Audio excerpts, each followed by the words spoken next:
lang. So, i-check natin kung ilan yung ngayon dito sa akin wallet. So, let's check.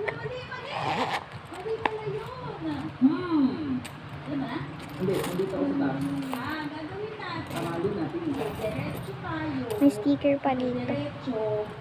Teka lang guys, pakita ko sa inyo. Ito siya guys. Ito lahat ng mga pera. So, bibilang natin sa lahat. Ito na.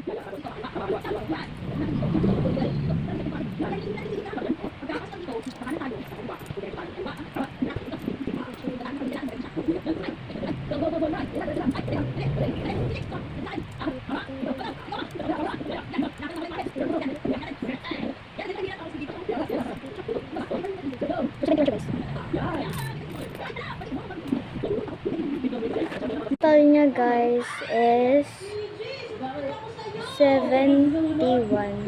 Ayun yung naibon ko. Tapos kung papasok ako, bigyan ulit ako ng pera. Minsan 30, minsan 50, minsan 40. So, bye na lang muna guys. Thank you for watching. Bye!